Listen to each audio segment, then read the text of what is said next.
kashanipa mkasa huu, mimi nafanyaje? Na nikiangalia nafsi yangu, kweli nimetembea naye. Yaani huo ni ukweli usiofichika, nimetembea naye. Na kilichonitisha zaidi sio kutembea naye.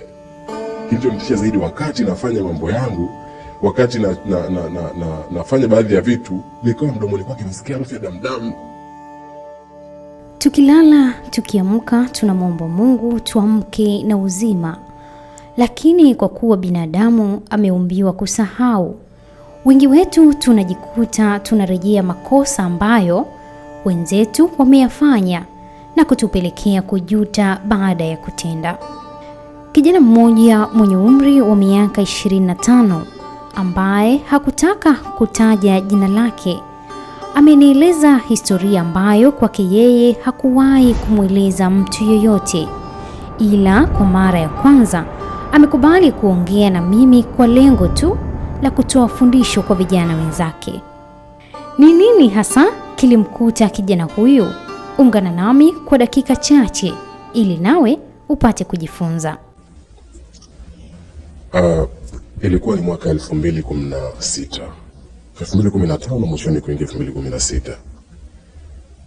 Nilipochukua maamuzi ya kwamba niko na rafiki yangu naweza kufanya maamuzi ya kuishi peke yangu. Nikasema bwana, kwa nini tusipange chumba sehemu tukao tunaishi?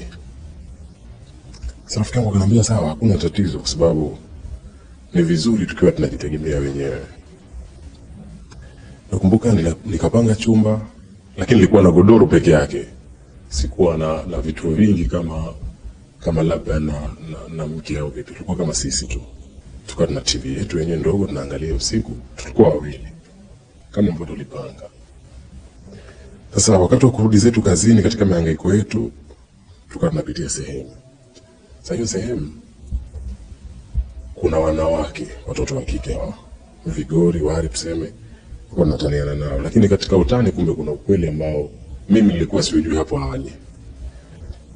Nikawa nasema tunapita tu kawaida, lakini baadaye nikaja nikagundua kwamba kuna kitu kilikuwa kinaendelea. Sasa sina hili wala lile. Siku nimekaa mwenyewe asubuhi, rafiki yangu hayupo. Alikuwa na mwanamke maeneo fulani hivi ya Fuoni, Meli 4 pale. Kwa usiku anaenda mwenyewe, asubuhi anarudi kama kawaida. Na sasa siku hiyo nikawa namuona kachelewa. Sasa kwa kachelewa na mimi namsubiria tutoke wote kwenda kazini. Tunakuhangaika. Hatuna kazi maalum, kwa tunakaa tu tunahangaika. Kipindi hicho nimemaliza chuo, ilikuwa mwaka wa kwanza kukaa uraiani kwa sisomi. Nimekaa mwenyewe, rafiki yangu sio kachelewa. Kidogo nikasikia dirisha limegongwa. Akasema rafiki akarudi, itabidi tujiandae tutoke. Kumbe hakuwa yeye. Nikasikia hodi, lakini sauti ya mwanamke. Akasema huyo ni nani? Mbona asubuhi ikagongwa tena mara ya pili, sauti ya kike vile vile. Nikatoka kwenda kufungua. Akaniuliza, fulani yupo? Yani rafiki yangu. Nikamwambia hayupo, lakini karibu ndani. Sikuwahi kumkaribisha ndani kabla. Lakini siku ile sijui ibilisi gani aliniingia nikamkaribisha ndani. Akaingia ndani. Tukakaa. Sasa mimi mwenyewe nikajiona mjanja sana. Kwa nini aje kumuuliza fulani? Wakati napita pale kwao siku zote namtania na yeye, kwa nini asiniulizie mimi, kwa nini asikae? Tukakaa pale nikajaribu kumchukua mawazo yake kuyaingiza katika mawazo mengine. Yaani ya mawazo ya kuja kumfikiria au kuja kumuulizia rafiki yangu. Nikasema nafasi ndio hii, hakuna nafasi nyingine. Mtoto alikuwa mzuri. Mashaallah. Mtoto kila sehemu alikuwa anashawishi. Yaani kwa mwanamume yoyote yule ambaye angekaa naye basi naamini ingekuwa apite Mungu tu mwenyewe kumnasua, lakini si rahisi kupita. Akasema okay, ngoja nitumie ujanja wangu wa Kiswahili nilicho nacho kumshawishi. Sasa sijui kama aligundua mpaka akatamani kukaa muda. Alikuwa na kitu mkono, alikuwa kama kashika katumwa kwao au katumwa labda kwa jirani kwenda kuchukua labda chochote kile labda cha asubuhi sababu ilikuwa mida ya asubuhi. Mimi nikaambia bwana, kwa nini unamuulizia rafiki yangu wakati mimi nipo? Na mimi ndo namiliki hapa. Yaani ningejipa umilikishaji kwa mimi ndo mwenyewe yule namfuga tu kama rafiki yangu. Kusema kweli siku ile kwa dhamira yangu ni moja tu. Sikuwa na mapenzi wala kwamba labda nilikuwa na haja naye, hapana. Lakini nilisema mzee njoo akajileta, mimi leo nachinja. Sasa nikaanza na Kiswahili kile alichokielewa mwenyewe. Nikasema leo namaliza hapa kila kitu.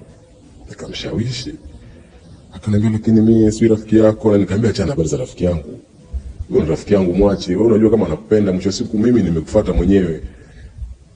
ukiwa utamfuata yeye anaweza akakudharau. Mimi ndo nimekufuata, inakuwa ndo natimiza ile lengo la Afrika tulivyo. Kiswahili kingi nikakifanya pale. Nikasema sana. Nashukuru kazaa matunda. Baada ya muda nikasikia sauti imetoka ananiambia kafunge mlango. Kwa sababu aliingia, mimi sikufunga mlango kwa sababu nimeogopa nikifunga mlango kabla atashtuka anataka kunifanya nini. Lakini akaniambia kafunge mlango. Nikafungua funguo, nikachomoa funguo. Nikafunga mlango nikachomoa funguo. Kwa sababu funguo ilikuwa ndo sijatoka siku ile asubuhi, ilikuwa funguo tayari ipo ndani kwa sababu nakuwa nafunga kwa ndani. Nikachomoa funguo nikaweka juu ya meza ambayo ilikuwa ndogo ambayo tulikuwa tunawekea TV yetu. Basi bahati nzuri au mbaya, kwa siku zile kwangu ilikuwa bahati nzuri kwa sababu nilifanikiwa. Nilikuwa nimefanya kila kitu ambacho anafanya mwanamke na mwanamume kwa chumbani, hasa wenye mahusiano. Sasa mimi sina hili wala lile. Nimekaa siku ya kwanza nimewaza mwenyewe, nikasema angekuja leo tena. Lakini nikasema basi. Siku ya pili, siku ya tatu nikawa nafua. Asubuhi nimeamka mwenyewe nikawa nafua. Rafiki yangu kama kawaida anakuwa anachelewa, yeye anakuwa anaenda kulala kwa mwanamke wake, anakuja. Lakini kwa sababu kweli mimi nilikuwa na wanawake, lakini alikuwa kanizidi. Yaani nilikuwa na wanawake, naweza kuwa na wanawake 5, 6, naweza nikawa tu na 2 pengine au 1 au labda sina nadanga tu kama hivyo, akitokea mimi nachinja kabisa. Nikasema sawa. Kwa nimefua nikamkuta rafiki yetu amekuja siku yake, akaniambia oya jamaa, nimemkuta mshikaji wako na mtu fulani unamjua? Nikamwambia mtu gani? Si huyo fulani wa hapo nyuma ambaye tulikuwa sasa tunakuwa tunapita kwa ajili ya kwenda nyumbani. Akanambia basi bwana, mwambie simshiriki sana yule, kwa sababu yule mtu hajamaliza kuzungumza sentence mimi nikarukia ana ukimwi. Na kiukweli sikujua kwa nini nilirukia mimi kabla ya kusema yeye. Lakini hofu yake ya kutaka kunielezea kama alikuwa na sita ikanifanya mimi nirukie maneno. Kusema na ukweli, kwa sababu tayari nilikuwa nishatembea naye. Nikasema leo kimbele. Kwanza nikahisi mikono yangu imekatwa. Nikawa sina uwezo wa kuishika ile nguo ambayo nilikuwa nafua. Uwezo huo sikuwa nao, ujasiri huo sikuwa nao tena, kwa sababu nilikuwa nasema Mungu wangu, mimi nikija kitokezea nao, yaani mawazo, nikawa nawaza mawazo ambayo sasa bahati nzuri au mbaya, nyumbani kwetu sisi ukiingia tu tulikopanga kuna choo pembeni. Nikatoka kwenda kuvua nguo zote, nikajiangalia, Mungu wangu sikuchubuka, kwa sababu nikakumbuka dalili za mtu kupata maradhi ni kuchubuka. Nikajichungulia kila sehemu unayojua wewe, nikajiangalia, Mungu wangu. Lakini nikajikuta niko vizuri, nikasema ila leo siku ya 3, hata kama nilikuwa nimechubuka ishapona, na huko hakukai kidonda, huko kuna chubuka tu kunawisha mara moja. Kasema mtu. Sasa nikatoka kubabaisha, lakini roho ya kweli na roho ya uongo siku zote zikai pamoja. Nikawa nasema nimefanya, sijafanya. Rafiki yangu kawa anasema unaona anahangaika. Umeshatembea naye? Kama sijatembea naye. Sasa niambia ukweli, ushatembea naye nikusaidie? Nikamwambia hapana. Kidogo nikajuka nimeshatembea naye. Kwani umeshatembea naye? Nikabadilisha, sijatembea naye. Nikawa nababaika sasa. Mungu wangu. Nikachukua nguo nikaziweka ndani. Huyo ambaye alikuja kunipa taarifa kwamba yule anayetembea na huyo mwanamke aliyemwona huyo mwanamke ni kwamba ni mwathirika, naye anamjua kama kweli ni mwathirika. Rafiki yangu anajua yeye alikuwa hapo nyuma, sababu alikuwa kumbe ni rafiki yake na yeye, na alikuwa akitembea naye lakini kwa condom. Lakini yule mwanamke alikuwa na tabia ya kwamba ukiwa unatembea naye anakuambia mimi ni mwathirika mawili, utafanya naye. Lakini kwangu mimi ikawa tofauti. Akataka tu labda mwenyewe kufanya na mimi bila ya condom. Na mimi hakuniambia kama ni mwathirika. Nikataka kujua historia yake sasa. Heka upata vipi huo ukimwi? Najikaza kiujasiri baada ya kutia nguo ndani kumfuata nje. Akanambia yule bwana alibakwa na babu yake miaka 7 iliyopita. Babu yake alikuwa mwathirika. Kama miaka 7. Akasema mtume wangu nimeshaumia. Miaka 7 ni mtu ambaye tayari ukimwi ushamkolea. Akaniambia kwani wakati mnafanya huko kukuta makovu kwenye mwili, kusema kweli nilikuwa nimemdanganya pale kama sijafanya naye. Nikajifanya tu kutaka kujua historia yake. Lakini nikawa nakumbuka kwenye akili yangu kweli alikuwa na kovu zilizopona. Akaniambia sasa hivi yule alikuwa anatumia dozi na zile kovu ambazo uko nazo ni kwamba anamalizia kuzisafisha, sababu dawa ziko za kusafisha makovu onekane yuko sawa. Nikamwambia sawa, umejuaje? Ndio akaniambia kwamba hata mimi ni rafiki yangu na nimeshawahi kutembea naye. Yaani nikawa natembea naye kwa kutumia kinga. Nikasema leo mimi nimeumbuka. Na sasa unajua mawazo yakawa yananijia kwamba naiambia nini familia yangu. Halafu istoshe kipindi hicho nilikuwa nimeingia katika mahusiano na mtu kwa miaka 5 kutoka niko chuo naingia sasa. Kabla ya chuo manake form 3 nakumbuka alikuwa niko na mahusiano na mtu. Form 3, form 4 nikaingia chuo nikasoma diploma, nikamalizia miaka yangu miwili. Huo ulikuwa mwaka wa 5 mimi niko naye katika mahusiano. Nikasema ikitokea mimi ni mwathirika hata nikubali kweli kuishi na mimi yule. Nikasema mimi nataka moyo. Mtu awe mwathirika alafu utembee naye. Lakini kiukweli tulishibana sana. Lakini sasa sisi wanaume tulivyo, kuwa na mwanamke unayempenda tunakuwa tunaamini kwamba sio kwamba usimsaliti, isipokuwa tunakuwa tunamsaliti ila asijue. Akashanipa mkasa huu. Mimi nafanyaje? Na nikiangalia nafsi yangu kweli nimetembea naye. Yaani huo ni ukweli usiofichika, nimetembea naye. Na kilichonitisha zaidi sio kutembea naye. Kilichonitisha zaidi wakati nafanya mambo yangu, wakati nafanya baadhi ya vitu, nikawa mdomoni kwake nasikia harufu ya damu. Nikasema Mungu wangu, inawezekana huyu ndio maana ana vidonda donda kwa sababu ni mwathirika, itakuwa siku anatoka damu. Nikasema Mungu wangu, siku hiyo nikasema mimi nimekufa. Yaani nikajipima mwenyewe kwa akili yangu. Lakini inawezekana labda ni hofu tu, ile harufu ya ile ladha ya damu, si harufu zile ladha, lakini ya damu ambazo kama mtu ushakuonja damu unajua ladha ya damu jinsi ilivyo. Ina ladha fulani hivi ambayo ni ya damu. Na hisi yani katika ile kufanya mambo yangu na hisi damu ile nilionja. Sasa nikasema Mungu wangu, kupata ukimwi ni blood contaminant. Nikaanza sasa kujiangalia mdomoni kwangu, Mungu wangu mimi nimechubuka kwenye mdomo. Rafiki wangu akanipa darasa akaniambia mimi bwana najua kupata sio rahisi na hivi na hivi, kana niasa pale kama rafiki yako ajitembea naye, mwambie sitembee naye. Kumbe rafiki yangu naye kashaipata taarifa. Siku hiyo nikamuona anakuja usiku na yule mwanamke ambaye anaenda kulala kwake. Akaja naye pamoja, sababu hakukuwa mbali sana na nyumbani, kwa kama meli 4 mimi nilikuwa nakaa Vijiauzi ndani.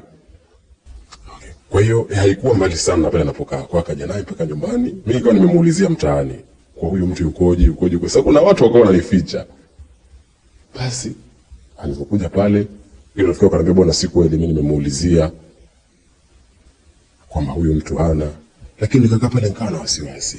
Sasa wakati alipokuja nje, mimi nilikuwa nimetoka na kumuuliza kwa jirani zake, kwa jamaa zake pale wa karibu ambao tunapita, wakawa hawajipa majibu. Mimi nikaa nimerudi. Sasa nikamkuta rafiki yangu akaniambia kwamba si kweli na hivi na hivi, lakini kumbe hajaingia ndani. Sasa rafiki yangu alikuwa na tatizo moja.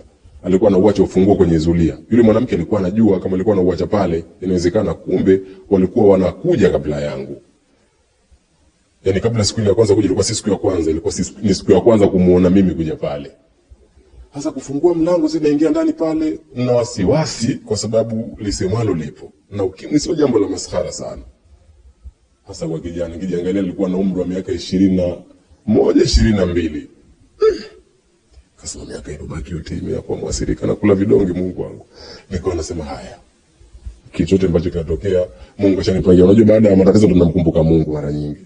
Basi na tunafungua mlango tu. Funguo kwanza ilikuwa haipo. Tukajaribu kufungua kitasa. Kufungua mlango kafunguka na mkuta yule mwanamke ambaye ni mwathirika sasa anataka kujiua. Kashika bisibisi, nilikuwa na bisibisi, nilikuwa natengenezea umeme. Mimi nataka kujiua, maisha yangu hayana raha, nilipata ukimwi sijui babu yangu aniambukiza na hivi na hivi. Mimi nikawa na hasira sana. Nikamwambia sikia, kwanza umeshatuua. Kwanza pale akili yangu ikachukua jibu la moja kwa moja kwamba huyu kweli ni mwathirika. Kwa unataka kutuua na sisi, halafu leo nataka kuja kujiua ndani kwetu. Tafadhali tukamzuia. Sasa tizama ni mwathirika. Nikijumlisha na story na kovu na nikijumlisha na damu, halafu mtu kumzuia sasa asijiue, maana yake uingie naye mwilini sasa. Nikamwambia na achia bisibisi. Tukamzuia pale, tulivomzuia sisi tulimzuiaje, tukamnyang'anya bisibisi. Kumbe alikuwa anatikisa kibiriti kujitetea kwamba alifanya na mimi bila ya kondom. Nakuja kurudi, rafiki yangu ndo kashaondoka, tushamfukuza pale na huko analia. Sasa hana huruma kwa sababu ndo kashatu nini. Rafiki yangu ananiambia mimi nimetembea naye siku fulani. Nikakumbuka kumbe siku alotembea naye nilipotembea naye asubuhi, usiku wake katembea naye yeye chukwani mara 4. Nikamwambia baba mara 4 sijui, lakini naona kama babu kaathirika. Yaani lazima utakuwa umechubuka tu.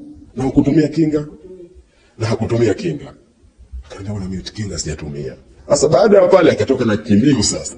Akaniambia, mimi rafiki yangu mbona sijachubuka na hivi na hivi na nani. Nikaambia acha, akawa ananionyesha mimi sasa maumbile yake. Nikamwambia baba, hem tulia roho yako. Sasa mimi nikawa na comfort sasa, kwa sababu mimi ile jambo nishalizoea, kwa sababu toka asubuhi taarifa ninao kwenye kichwa. Yeye ndo kaipata pale kwa sasa hivi tuseme. Lakini kwa maelezo ni kwamba alikuwa anajua, isipokuwa sasa kilichomtisha yule mwanamke alimwambia kwa mimi sina wasiwasi na fulani kutembea naye, kwa sababu yeye alifanya mambo yake, lakini alienda nje. Wewe umemfanya mambo yako kamalizia ndani kwa ndani, huo wasiwasi wangu utakuwa wewe unao. Hiyo kauli ikaanza kumtesa, ikabidi alie. Akaniambia wewe, mimi nishaumia. Nikamwambia huna hamna dalili sio hizo, kwa sababu nilikuwa kidogo unajua yale mambo yale mtu anapataje. Nikasema hapana, kwa mtu kunini ndani tu haimaanishi kwamba ndio utakuwa umepata. Nikatoka nikatulia nje. Yule mwanamke alikuwa hajui nini kinaendelea, lakini akawa anasikia zile kelele huyo mwanamke wake. Sasa yule mwanamke hakuwa na hofu sana, kwa sababu hakujua kama mwanamume wake naye ambaye alikuwa analala naye ametembea na huyo. Lakini akawa anasema ile maana mwathirika hivi na hivi na hivi na hivi. Tukasema sikiliza, leo usiku wetu utakuwa ni mrefu sana, twende baa tukalewe, kwa sababu tupate tupitie usiku, upite kimya, maana sisi tu hatujui, tuje tukumbuke tu asubuhi tayari. Akaniambia hapana, kwenda kulewa ni jambo jingine, hapa tuna majanga. Ikabidi utafute usiku wa shida, ikabidi siku ile alale pale. Asubuhi tukashauri bwana tukapime. Kwa nini tukapime?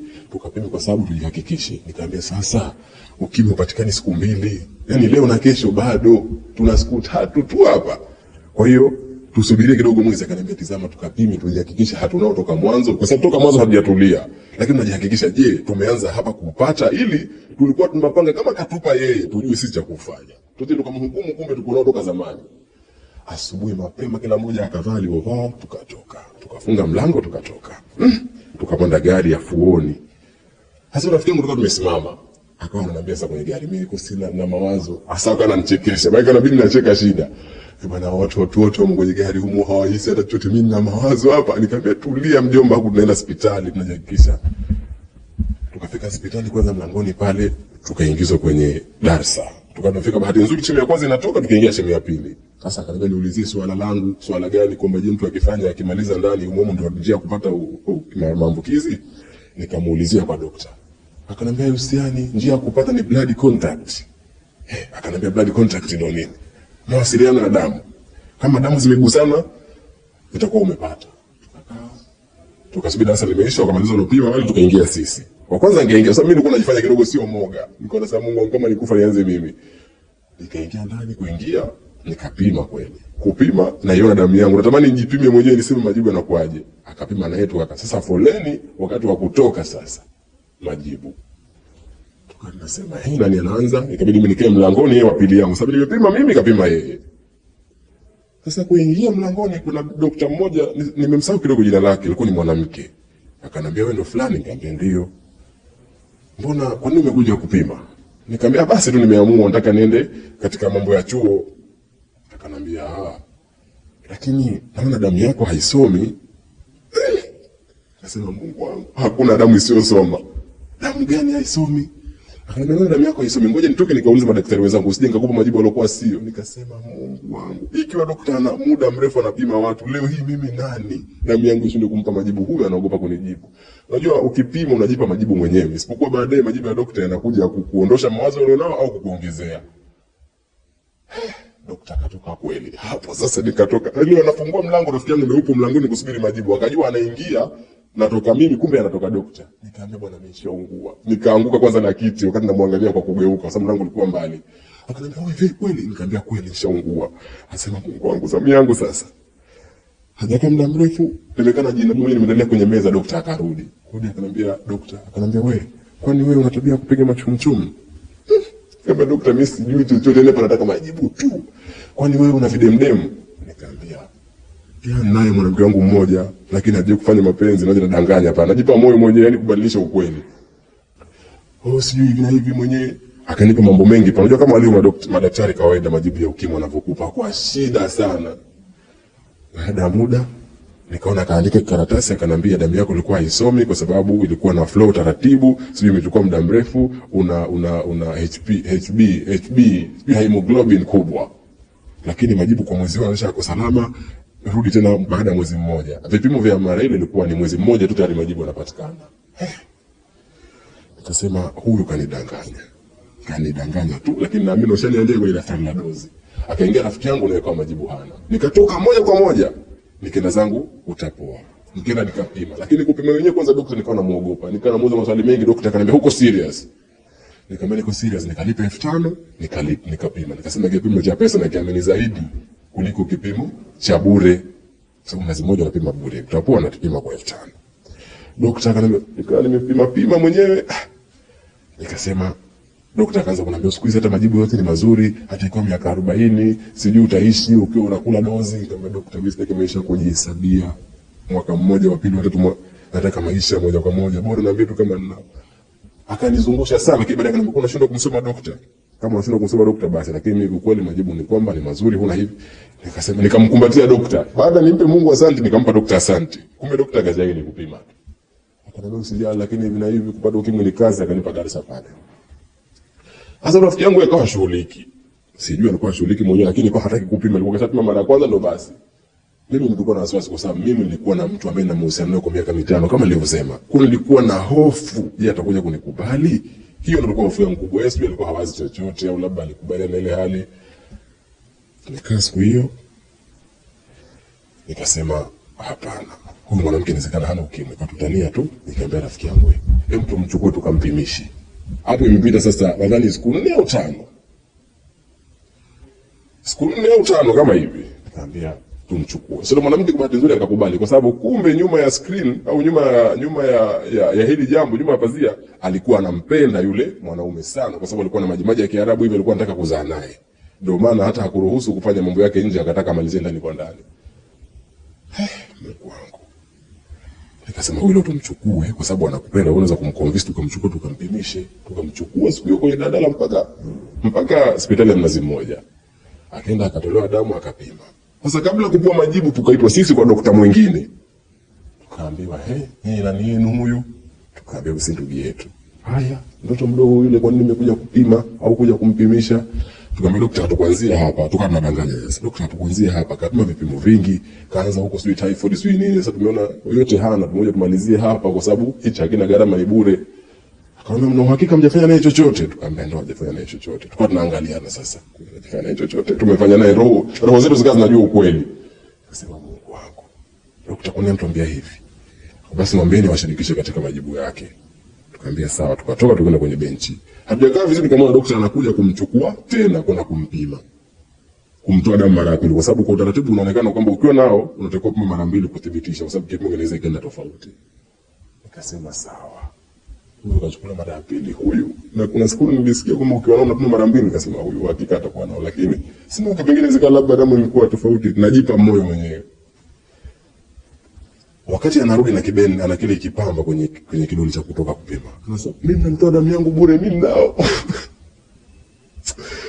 Nikasema, unao? Are you serious? Sasa baada ya kumaliza kile kipimo akichukua muda mrefu katoa majibu. Akaja kuitwa na daftari kubwa daktari alikuwa nalo. Akatuta sisi ndani kutaka kwenda kumwandikisha.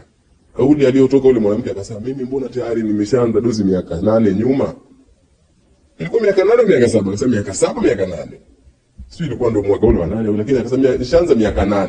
Nakumbuka alisema miaka 8 nyuma. Akasema, ina maana uko nao? Akamwambia basi washirikisha ndugu zao kwenye washirikishe ndugu zao kwenye majibu, kwa sababu sisi tulikuwa hatutaki kuingia, lakini baadaye daktari akatoa washirikishe ndugu zao kwenye majibu. Baada hawa wanaojua uambie na ndugu zako wengine, na hao unadhani unawaamini umetaka kuingia nao, kwa sababu na mwanamke hakutaka kutuficha, kataka tuingie na simu moja kwa moja. Tukamwambia sawa, tukamchukua. Akataka kuonyesha daftari, kumbe anaanza dozi zamani pale, isipokuwa na muda mrefu hajaje, ndio sababu ya zile kovu sijui. Basi tukatoka naye pale tukajipa 100% kwamba huyu ni mwathirika. Kwa hiyo toka siku ile kwa mimi ni mshauri mpaka leo, mimi napenda kuambia sana vijana, si vizuri kufanya haya mambo, hasa kutokana na dini zetu sisi. Siamini kama Ukristo au Uislamu unashauri watu wafanye haya mambo, lakini ikiwa hatuwezi kujizuia katika ujana, ni afadhali basi mtu angeoa. Sasa huwezi kuoa, dini ya Kiislamu imesema wazi, funga. Hata Ukristo pia naamini pia una taratibu zao vile vile, japo sizijui. Kwa hiyo ikiwa unahisi lazima ufanye, huwezi kukaa bila kufanya. Lazima unabudi. Sikushauri mimi kufanya, lakini usije ukasahau kinga. Usifanye kwa kuifuata dini, lakini ikiwa dunia inakuchukua lazima ufanye, tumia basi hata kinga, kwa sababu mwisho wa siku kisha kupata inakuwa mtihani tena. Unakuwa huna wako wanaosema kuwa bora kupata ukimwi kuliko sukari. Hayo maneno sio maneno ya kusema. Mimi nimepata hiyo experience ya kwamba si kweli, kwa sababu maneno hayo anasema mtu ambaye hana. Yaani hiyo kupata sukari bora, kupata ukimwi ni bora kuliko sukari, ni kwa sababu hayuko nao yeye. Nimekuwa dokta ambaye sijasomea lakini nimeyariski maisha kwa kupata uelewa zaidi kuhusu masuala ya ukimwi. Ukimwi upo na wenye ukimwi wapo na huwezi kuwajua. Na huyo binti mpaka anaendelea kuishi, na bahati nzuri mwisho wa story hii huyo binti kapata mimba na yule mwanaume na mtoto kazaliwa kafanana na yule rafiki yangu. Lakini mpaka leo nikwambia rafiki yangu achukue mtoto wako hamtaki. Kwa maana yake ni kwamba mtoto kakingwa, hana maambukizi na kweli yupo, lakini kivizuri tujikinge kwa sababu familia zinatutegemea, sisi ni vijana na sisi ndio nguvu kazi ya familia na taifa pia. Kwa hiyo yalionikuta mimi yachungulia amekukuta wewe, ungekuwa katika hali gani? Mimi nilikuwa sili nikashiba, sifanyi chochote nikafurahia. Wazazi wangu hawakujua mpaka leo naizungumza habari hii hapa. Wazazi wangu hawajui nini kimeendelea. Na naamini wangekuwa wanajua kipindi hicho ingekuwa ni mtihani sana. Kwa hiyo kubwa ni kujilinda, kuangalia kwamba kuna maisha baada ya vitendo vichafu. Yangu ni hayo, asante. Kwa machache ulioweza kuyasikiliza kutoka kwa kijana huyo, yanatosha kabisa kuwa ni funzo kwako na vijana wengine wote. Ni kipi ambacho kimewahi kukutokea ambacho hautoweza kukisahau na ungependa kushare na wengine? Basi wasiliana nasi kupitia nambari 0625 323 932. Usisahau kucomment, kulike, kushare na kusubscribe. KTVTZ Online, hakika hii ni fahari yetu.